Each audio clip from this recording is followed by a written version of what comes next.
Bonjour à tous, bienvenue sur SBM6. Donc je continue avec ce tutoriel numéro 5 à parler des contrôleurs.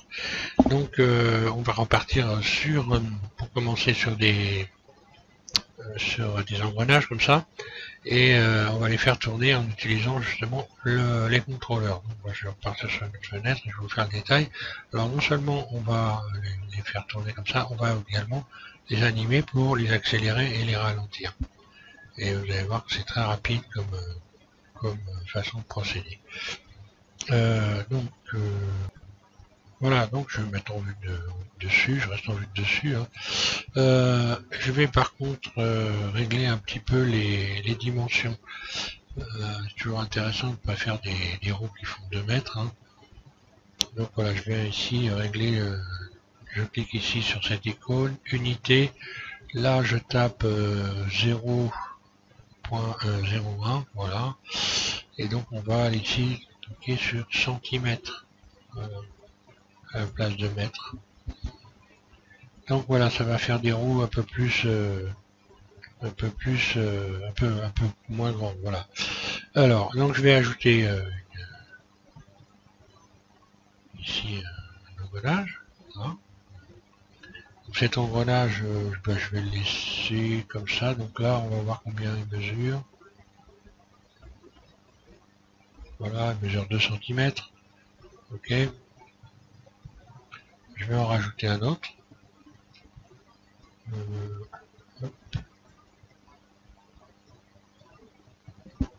Sauf que là, ici je vais mettre donc le double 24. On va le faire un plus grand. 24 pignons et là le rayon, je vais multiplier par 2. Hein. On va mettre 2. Voilà. Donc grosso modo, en dimension, ça va me donner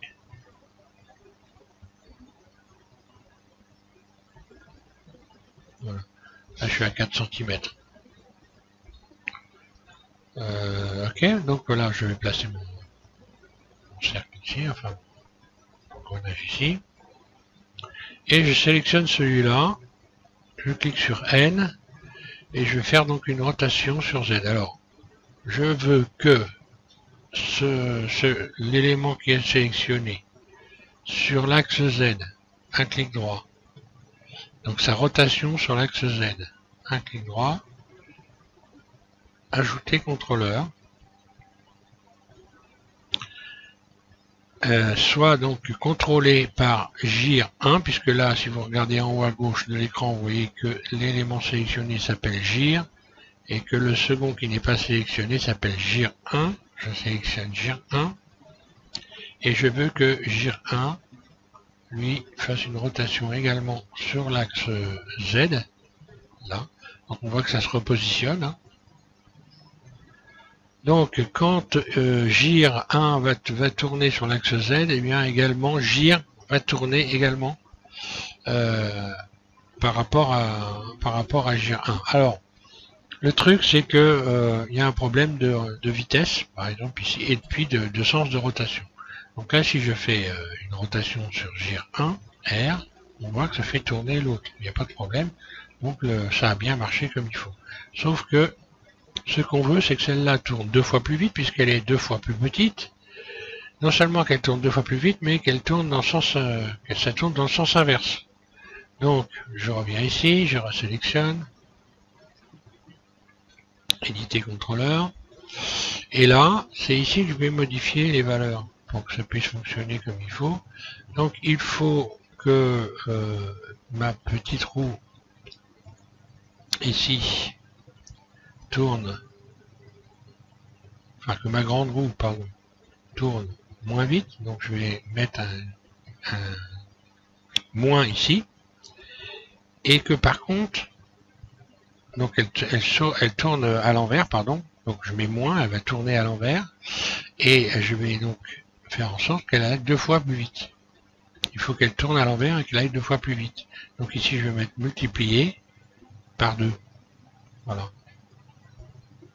Un clic gauche, je libère, et lorsque je sélectionne ici maintenant cette roue là, je fais une rotation sur Z. Voilà. Tout est parfaitement coordonné. Maintenant, en ce qui concerne l'animation, c'est pas très compliqué. Hein. Voilà, donc on peut faire accélérer et puis ralentir les roues. Hein. Alors, ce qu'il faut faire attention, c'est quand même de ne pas faire des choses complètement débordantes. Parce que si vous faites 10 tours sur 2 images, ou même sur 20 images, c'est-à-dire 1 seconde 10 tours, globalement, ça va être... ça va pas fonctionner correctement. Il faut quand même rester dans des choses un peu normales, calculables pour votre ordinateur. Donc voilà, on peut pas non plus voilà, bon, il faut rester raisonnable. Donc par exemple ici, je vais donc enclencher voilà, ici une image clé, ok, avec le manipulateur par exemple. On peut faire I aussi, hein. Chacun fait comme il veut, moi c'est comme ça. Et puis bon, on va déterminer un nombre d'images. Par exemple 100 images, ça fait 4 secondes. 4 secondes, si je fais une rotation comme ceci, sur 4 secondes, je vais faire aller, on va dire, 5 rotations sur 4 secondes. Allez hop. R. 1, 2, 3, 4 et 5. C'est comme ça que ça va plus vite. Hein. Un clic gauche, je libère. Donc là, ici, je vais cliquer sur T et linéaire pour qu'il n'y ait pas de balourd. Voilà. Sinon, ça va pas tourner comme il faut. Voilà. Donc là, j'ai 5 tours. Ok. Maintenant, on va dire que sur 2 secondes, c'est-à-dire, je vais aller jusqu'à 150. Je vais accélérer un peu les éléments. Sur 2 secondes, il va faire allez, 3 tours. R. 1, 2, 3, toujours dans le même sens. Il faut faire attention aussi à ça. Là. Donc je vais faire la lecture maintenant. Puis après, je vais ralentir carrément. Voilà. Là, j'ai une première vitesse, puis je vais en avoir une deuxième. Voilà. Puis là, ça coupe. Ensuite, ici, je vais aller jusqu'au bout et je ne vais faire qu'un seul tour. Toujours pareil dans le même sens. Donc, R. Un tour. Là. Je clenche la lecture. Première vitesse. Deuxième vitesse. Et troisième vitesse.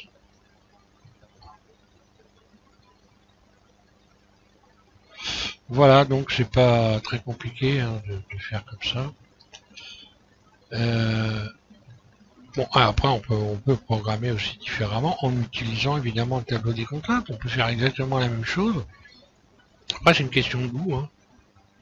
Mais ici j'aurais très bien pu faire en sorte que, d'ailleurs je vais le faire carrément. Bien. Comme ça me fait avoir deux façons de procéder. Là je vais supprimer, je sélectionne ici ça, je supprime les contrôleurs. Ici, je vais supprimer X, les images clés. Ensuite, je vais remettre les tours à 0 ici. Hein, donc je fais CTRL A, rotation, CTRL A, rotation. Ok, donc tout est à 0. Je désenclenche l'enregistrement. Alors maintenant, je vais par exemple déterminer que je vais ajouter ici une transformation. Voilà. Donc une contrainte de transformation. Je vais déterminer que cette roue-là, donc qui s'appelle gire, va tourner dans un sens inverse, et donc je vais mettre extrapoler, en sens inverse sur l'axe Z, puisque là je suis à plat, on va dire de moins 2 cm, par exemple, rotation, pardon, moins 2 degrés, rotation, hop, max, moins 2, donc elle va tourner pour 2 degrés de rotation. En fait, cette roue-là aura 2 degrés de rotation quand celle-là, donc ici, rotation encore une fois ici, quand celle-là aura un seul degré de rotation. 1 degré. Voilà, si je me suis pas planté, ça devrait fonctionner correctement. Je vais tester. Donc R. Ah. Ça c'est bien gire. 1 gire. Extrapoler. Rotation sur Z.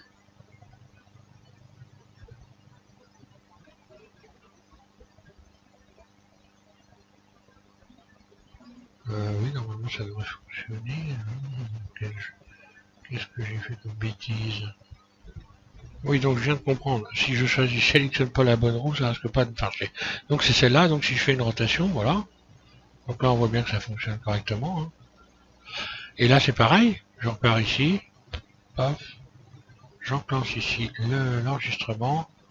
Ok, première image clé sur cette roue-là. Là je vais refaire la même chose que tout à l'heure.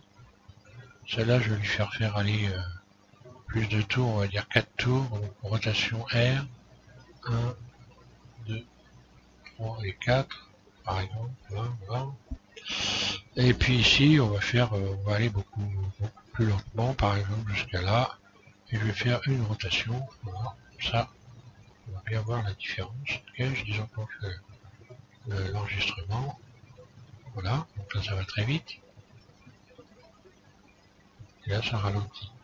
Et là j'ai oublié de faire T linéaire, voilà.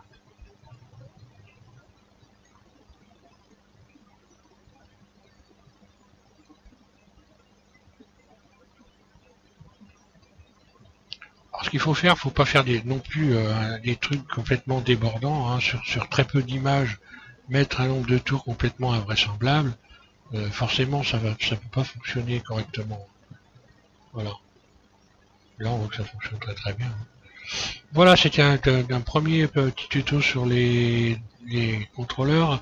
Donc je reviens avec un prochain tuto, on recommence avec les contrôleurs, cette fois-ci avec des cubes, et on va voir comment on peut s'amuser avec ça. C'est-à-dire qu'il y a des choses sympas à faire avec ça. Et puis, entre parenthèses, je n'irai pas beaucoup plus loin que les contrôleurs, parce qu'après ça devient un peu, j'ai envie de dire, un peu casse-pied. Je vais vous donner par contre un lien que vous pourrez regarder, ceux qui veulent un peu approfondir sur les drivers. Je vais vous donner un lien, vous regarderez la vidéo. Moi je vais pas rentrer dans ce jeu là parce que je trouve que c'est inaudible. Il arrive un moment où moi je pense que Blender et les mathématiques c'est très bien pour les professionnels et ça sert à rien pour les gens qui ont envie de s'amuser. Donc j'irai pas plus loin dans les mis à part les contrôleurs, je n'irai pas jouer avec les drivers. Donc tout ce qui est quand on ouvre une fenêtre hein, ici voilà, vous avez ici la possibilité d'aller faire mumuse avec les abscisses, les ordonnées de. Alors attendez que je sélectionne le bon élément. Ah oui, je l'avais complètement zappé, donc c'est pas grave. Je vais